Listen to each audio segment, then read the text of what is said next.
Everybody feels envy. Every single person. The most successful person you admire feels it. The most spiritual person you follow feels it. The kindest, most generous person you know feels it. We just don't talk about it because admitting envy feels like admitting weakness. It feels like confessing that you're not as confident or as secure or as evolved as you want people to believe you are. But here's the reality. Envy is not a character flaw. It is a biological fact. It is wired into us at a level so deep that it predates language, predates civilization, predates everything we think of as modern human behavior. Researchers have studied primates, chimpanzees specifically, and found that they are constantly, obsessively aware of what every other member of their group has. Who's eating more? Who's getting more attention? Who's higher in the hierarchy? Who has what they don't? We are those chimpanzees. We just wear better clothes and use smartphones to do our comparing. And the comparison has never been easier or more constant than it is right now. You wake up in the morning, and before you've even had a conversation with another human being, you've already seen 17 people living lives that look better than yours, better vacations, better bodies, better relationships, better careers. And that little sting you feel when you see it, that's envy. And you feel it before you're even fully awake. Most people's response to that feeling is to suppress it, to push it down, to tell themselves they're happy for that person, to perform gratitude, to put up a front that says, I'm not affected by this, I'm above this, I'm secure, and the suppression works for a little while. But what you push down doesn't disappear. It just finds another way out. So let's actually talk about what envy really is, where it really comes from, and most importantly, what you can actually do with it. Because envy, understood correctly, is one of the most powerful forces available to you. Misunderstood, it will slowly destroy your relationships, your confidence, and your ability to build anything meaningful. There are two forms of envy. The first is passive envy. This is the version most of us live with every single day. You see something someone else has. You feel that familiar pang. Maybe it's their success, their recognition, their relationship, their physical appearance, their financial freedom, whatever it is. You feel the sting of it, and then it passes. It doesn't lead to any particular action. It just comes and goes like weather. This kind of envy is completely human. It is not something to be ashamed of. The problem isn't feeling it. The problem is what most people do with it, which is nothing. They feel it, they suppress it, they perform happiness for that person, and then they go back to doing exactly what they were doing before, which was not building the thing they actually want. But here's the shift that changes everything. Passive envy can be converted. When you feel that sting, when you see someone who has something you want, instead of suppressing the feeling or indulging in resentment, you can use it as information. That feeling is pointing at something. It's telling you what you actually want, not what you think you should want. Not what your parents told you to want, not what looks impressive on social media, what you actually genuinely in your gut want. And once you know what you want, you can build a plan to go get it. That is envy transformed into fuel. That is the difference between letting a feeling eat you alive and letting a feeling light a fire under you. The second form is active envy. And this one is where things get genuinely dangerous. Active envy is when the feeling becomes so intense that it drives behavior. Not the behavior of building or achieving or competing in a healthy way, the behavior of tearing down, sabotaging, manipulating, wounding. And the terrifying thing about active envy is that the people who are acting on it are often not consciously aware that envy is driving them. They've constructed a story in their own mind. They tell themselves they're just being honest. They're just keeping it real. And they're just worried about you. They're just a sarcastic person. That's just their humor. You're being too sensitive. Can't you take a joke? But underneath all of that, the real driver is this. They see something in you that they want and don't have. And rather than doing the hard work of building it for themselves, it's easier, faster, and more immediately satisfying to make you feel like you don't deserve what you have either. This is one of the most important things you will ever understand about the people in your life. When someone consistently says things that make you feel smaller, when someone repeatedly undermines your confidence or your work or your relationships, when someone always seems to have a comment ready that targets your specific insecurities, that is not random. That is not just them being a difficult personality. There is something underneath that behavior that is pointing directly at what they see in you and wish they had for themselves. And knowing that changes everything, because instead of internalizing their words, instead of going home and lying awake wondering if they're right, instead of starting to believe the narrative they're trying to plant in your mind, you can see it for what it actually is. A reflection of their inner life, not a verdict on yours. Now let's talk about the frenemy, because this is where active envy gets most insidious and most difficult to detect. And a frenemy is someone who feels envious of you and responds to that envy by getting close to you. They become your friend. And here's what makes this so hard to see in real time. They may not be consciously aware that envy is driving their pursuit of the friendship. Part of them genuinely wants to like you. Part of them is drawn to you precisely because you have what they want. And being near, it feels like being near what they're missing. But the other part, the part that's operating below the surface, wants to wound you, wants to level the playing field, wants to make sure that whatever you have, you don't feel too comfortable with it. And so they get close, they charm you, they make you feel seen and understood and appreciated. And then slowly the comments start. Little things at first, a joke that lands just slightly wrong, a question that sounds supportive but leaves you feeling uncertain, an observation about your work or your relationship or your choices that's framed as concern, but hits like criticism.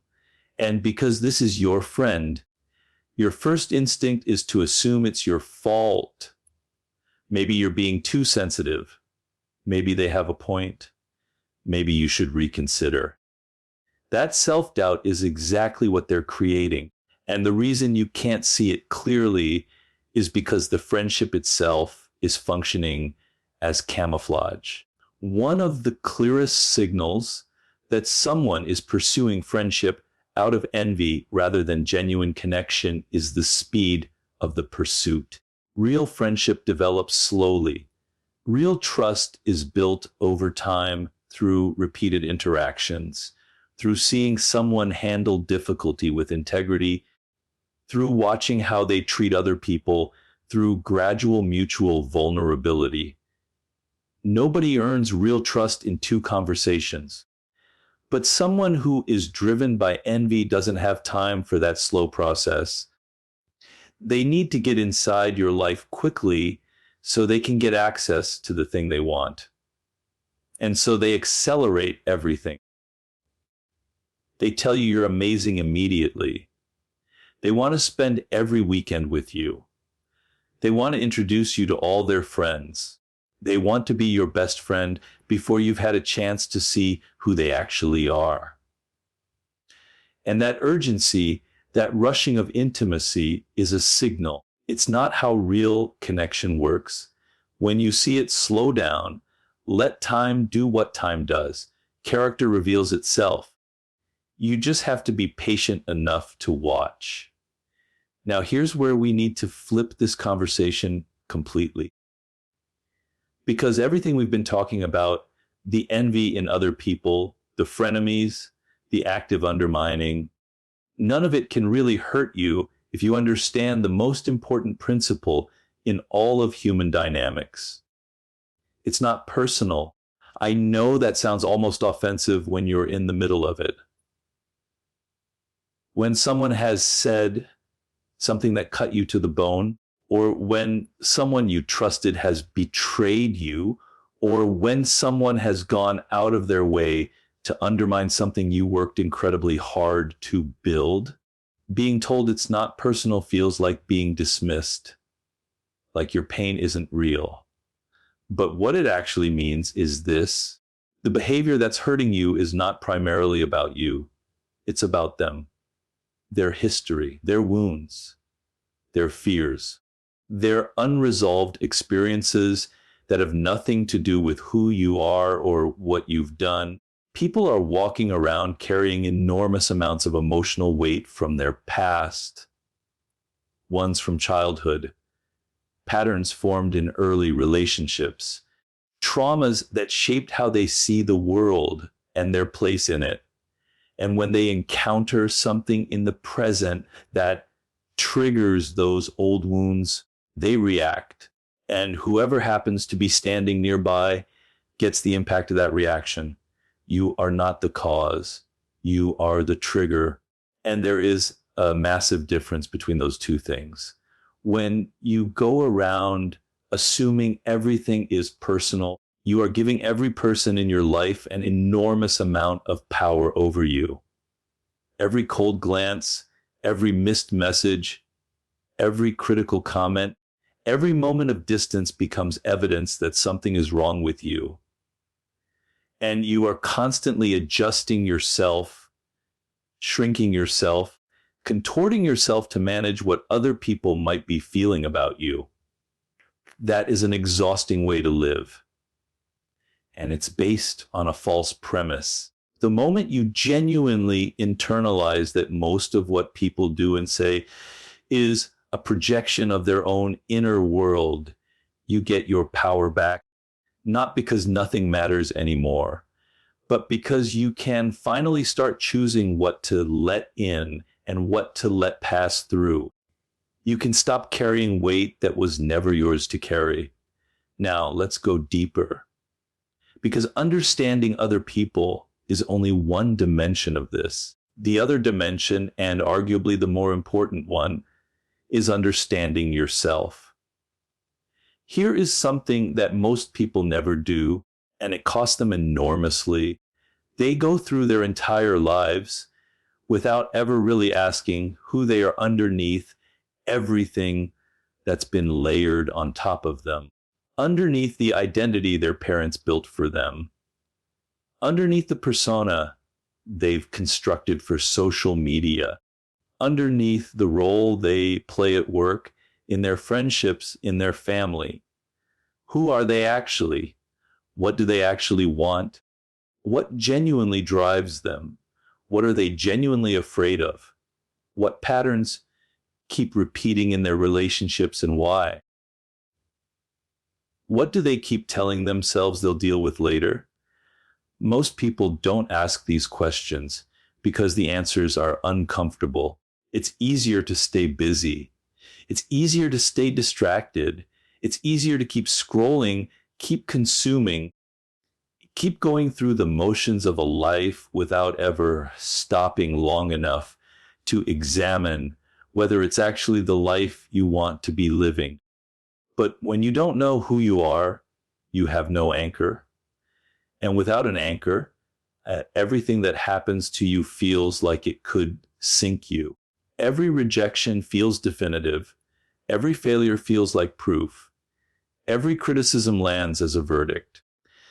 Because if you don't have a stable sense of who you are and what you're about, you are entirely at the mercy of what the world reflects back at you.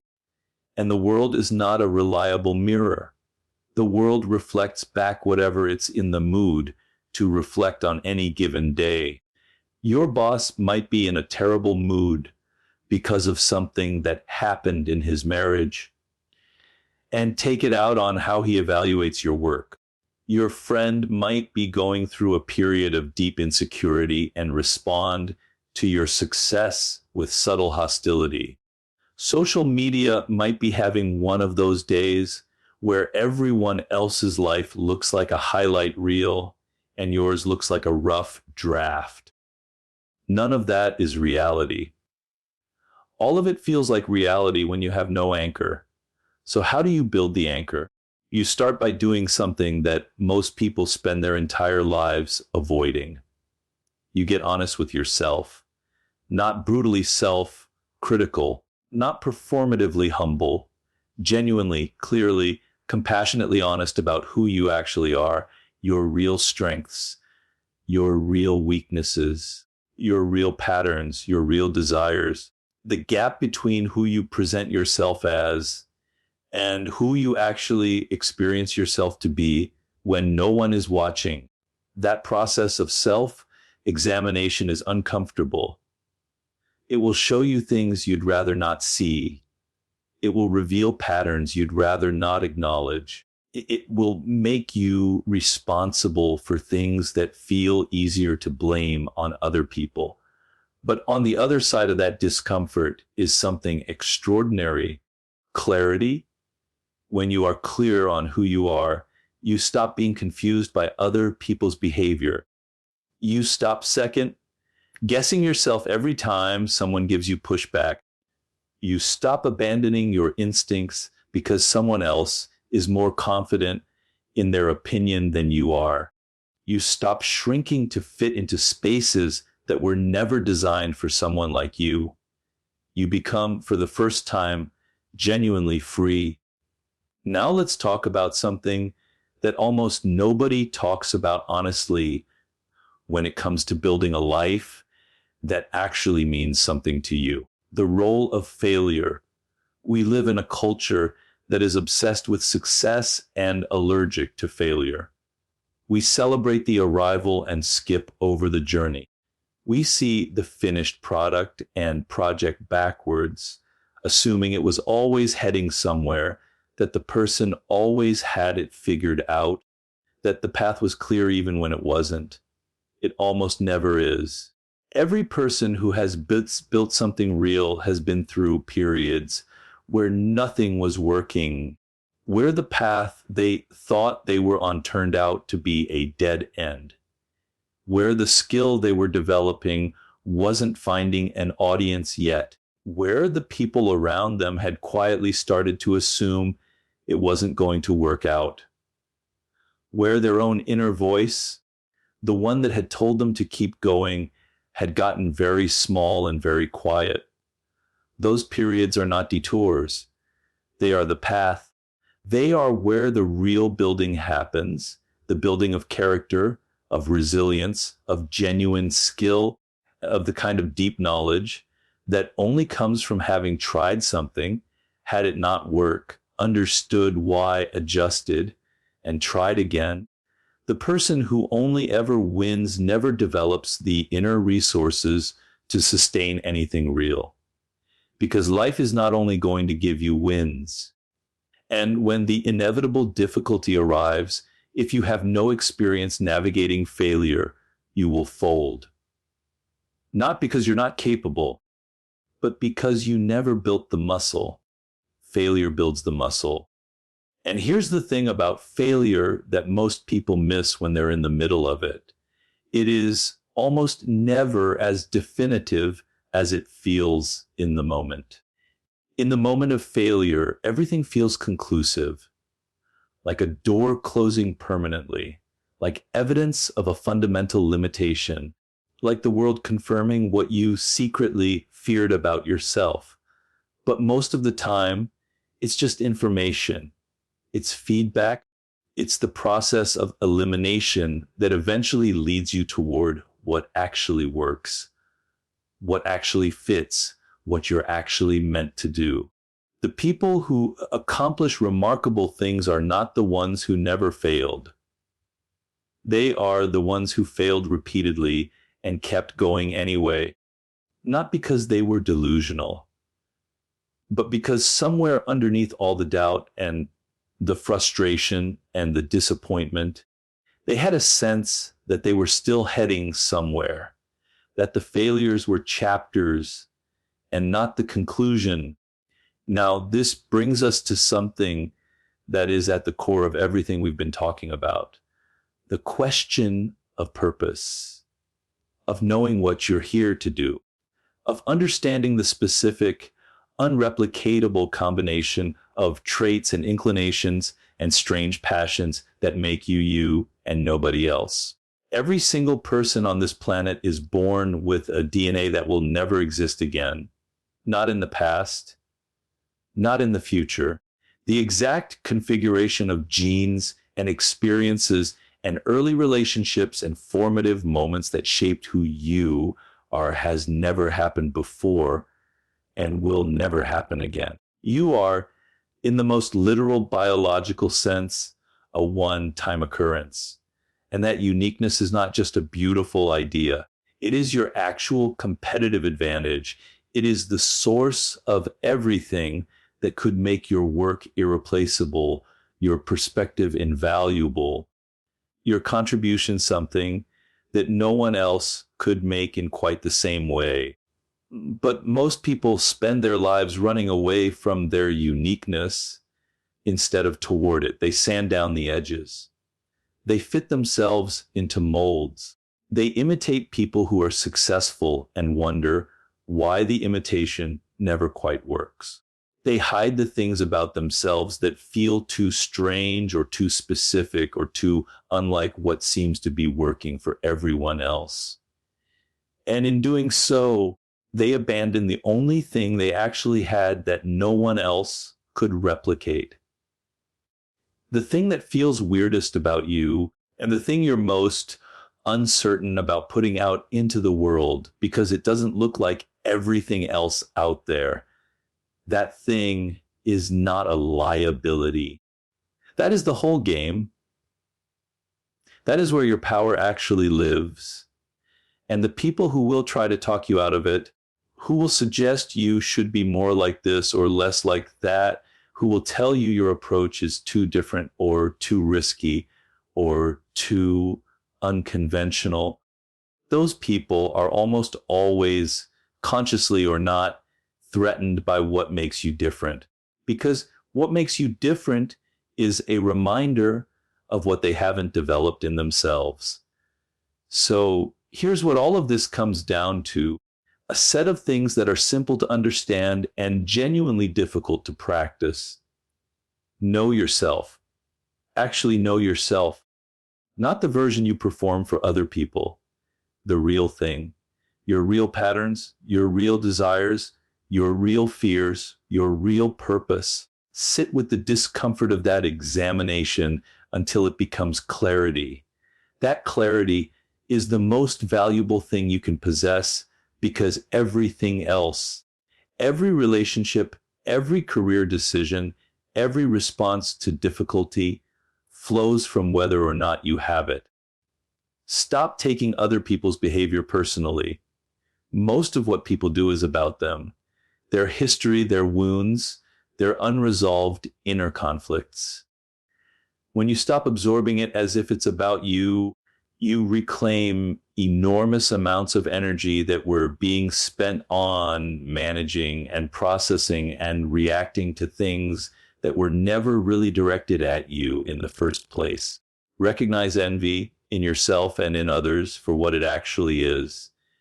In yourself, it is information about what you want. Use it. Convert it into motivation, into direction, into fuel. In others, it is a signal. Pay attention to the signals. Slow down when someone is rushing intimacy. Watch what people do over time not just what they say in the first impression. Character reveals itself. Give it time to do so. Embrace your uniqueness without apology. The world does not need another version of what already exists. It needs what only you can contribute. And the contribution you are most afraid to make, the one that feels too specific or too strange or too much like you, is almost always the most important one. And finally, understand that none of this is a destination. This is a daily practice. Self-knowledge deepens over time. Your understanding of other people gets sharper the more you pay attention.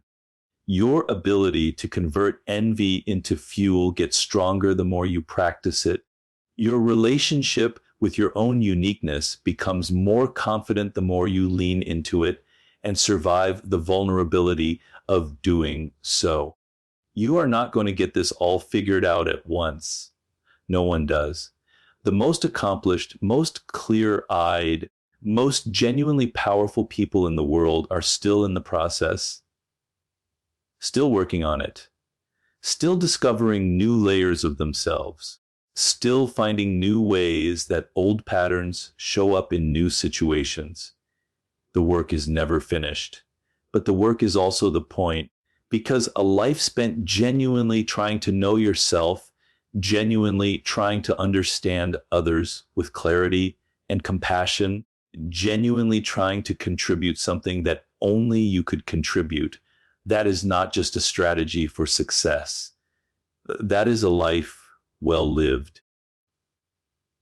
And you have everything you need to start living it right now.